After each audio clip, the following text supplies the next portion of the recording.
नमस्कार, मैं माउली हिंदी समाचार में आपका स्वागत है और मैं हूं शेख इस्माइल। आज बेला मंडल के ZPSS हाई स्कूल के शिक्षक राजकुमार राउत का सेवानिवृत्ति दिवस बड़े धूमधाम से PRTU-TS इनके तत्वावधान में मनाया गया।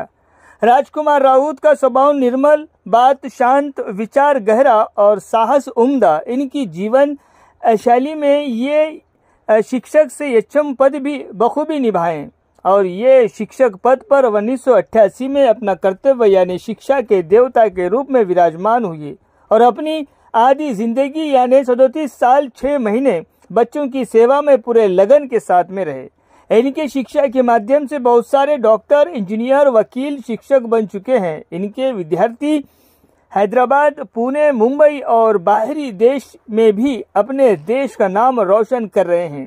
अभी राजकुमार राउत अपनी उम्र की 61वीं साल पूरा कर चुके हैं।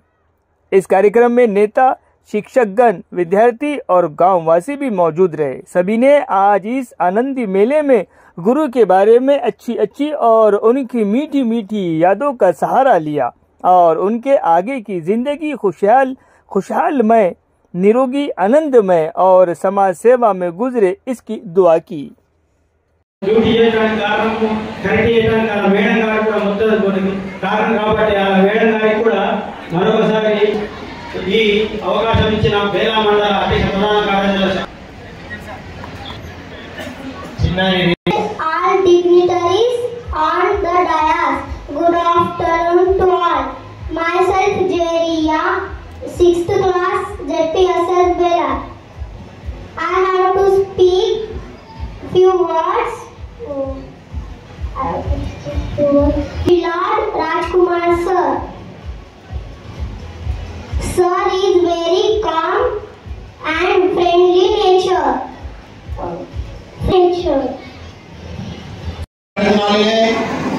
मुख्याध्यापक, अध्यापिका तसेच त्यांचे विद्यार्थी आणि प्रत्येक गावातून आलेले माझे सहकारी बंधू भगिनी सर्वांना माझा नमस्कार, राम। बंधूंनो, राजकुमार सर बद्दल सांगायचं म्हणजे बरेच काही वक्त्यांना भरपूर काही सांगितलेलं आहे आणि त्याचाही टाइम 2 मिनिटाचा दिलेला आहे। त्यामध्ये जात नाही कारण टायमाचं बंधन आहे।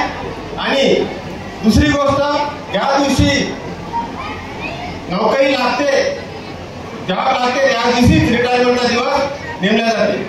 तर सरना हे आपल्या आयुष्यात 37 वर्ष संपूर्ण आयुष्य विद्यार्थ्यांच्या सेवेसाठी देऊन आज त्यांच्या जे सर्टिफिकेट आहे आज इतके लोक जमा होणं म्हणजे कारण त्यांनी चांगल्या पद्धतीने काम केलं, याबद्दल सगळ्या वक्त्यांनी सांगितलं की त्यात नाही।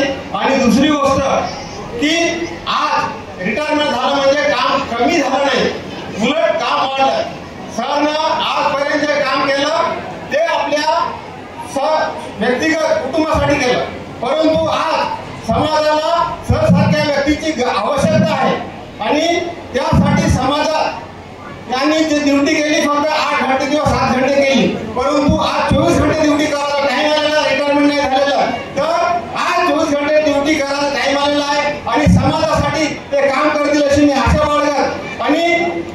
बाळगतो आणि त्यांचं पुढील जीवन सुखी, समृद्धी, यशाचा, भरभराटीचा लाभाचा जावं आणि त्यांच्या जीवनात सदा आनंदित राहावं आणि ते समाजाच्यासाठी काम करायला अशी मी आशा बाळगत मला जे 2 शब्द बोलण्याची संधी मिळाली त्याबद्दल मी आभार व्यक्त करतो। शब्द संपवतो।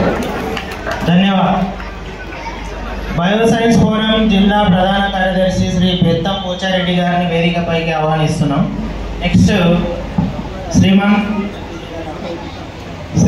श्रीधररावजी गोडे पाटील हे आपले मनोगत 2 शब्दांमध्ये व्यक्त करतील अशी मी त्यांना विनंती करतो।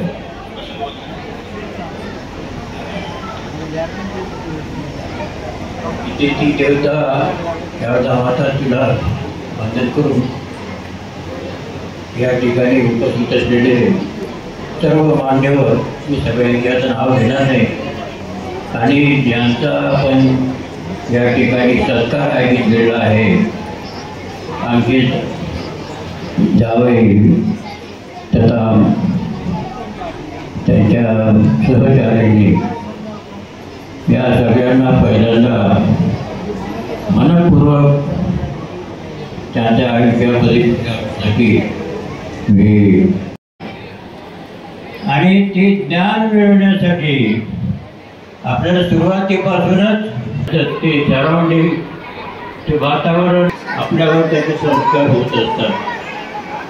आपल्याला आतापर्यंत हे त्यांनी आज 37 वर्ष त्या शिक्षण संस्थेमध्ये प्रत्येक आपल्या सर्व्हिसला पुढच्या आयुष्यामध्ये त्यांनी आज आपण थोडे जर खेड्याच्या दृष्टिकोनातून जर आपण जर विचार केला तर आजची संस्कृती काय सगळे नाही आणि त्याचा कोणीही विचार करत नाही. तेलुगू राज्य मराठवाड्यात म्हणजे महाराष्ट्र झालं, परंतु आपले काही जे संबंध आहेत या नदी तीराच्या काठावर जेवढा चालवत आहेत खेड्यामध्ये त्या निव्वळ नामधारी आहेत आणि शिक्षकांनी आपलं जीवन कशा पद्धतीनं जगलं पाहिजे हे आपल्या खेड्यातल्या लोकांना कसं दिसत आहे. आजचं चित्र उलट दिसत आहे.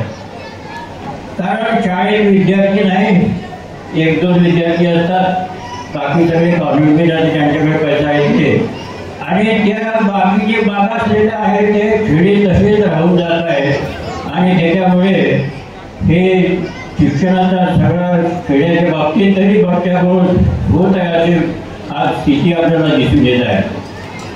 असो परंतु आमच्या राजकुमारजी आणि त्यांच्या मिसेस आमच्या सुनीता यांनी आपल्या जीवनामध्ये कुटुंबाला कसं ठेवायचं आणि कारण कुटुंबामध्ये राहत असताना भांड्याला लागत असतं, त्याचा आवाज होतो, परंतु आवाज तो बंद करण्याची ताकद या जोडप्यामध्ये होती आणि म्हणूनच यांचं कुटुंब हे आज आपल्याला आपल्या समोर एकत्रितपणानं एकजुटीनं राहणारं असं एक कौटुंबिक असं हे स्थळ आपल्याला दिसत आहे आणि पुढच्या आयुष्यामध्ये त्यांना कारण एकदम रोजचा जो सराव होता तो सुटून आता म्हणजे काही दिवस त्यांना थोडं म्हणजे वेगळं वाटते. परंतु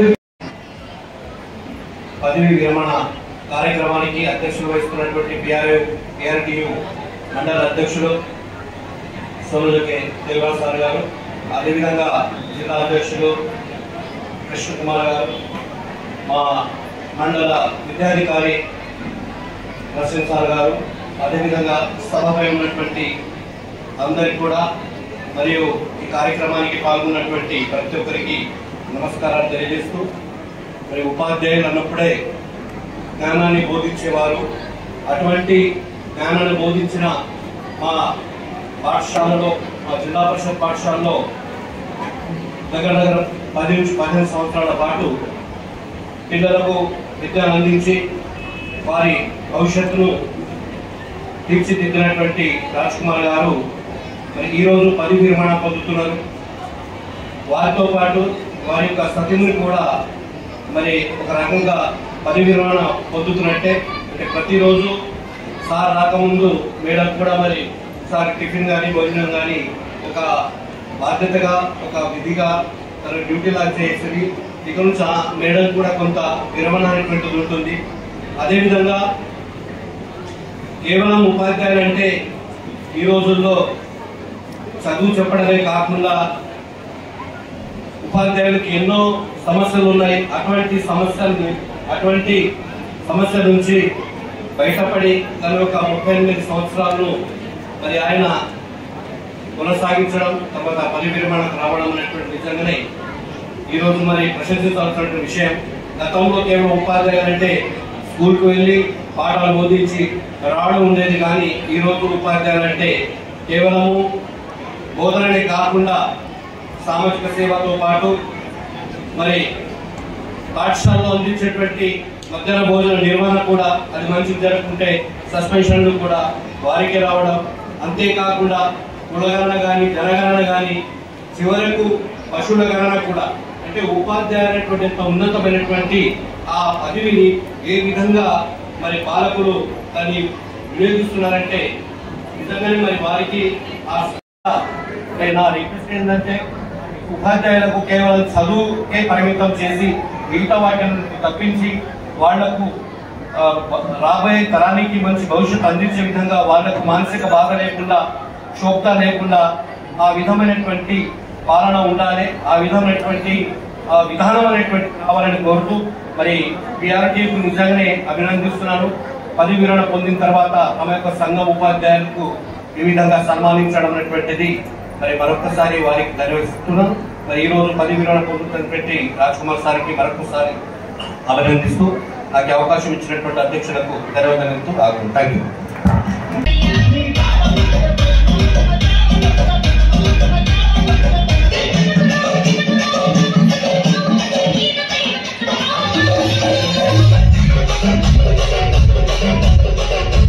ही बोल कशी मटक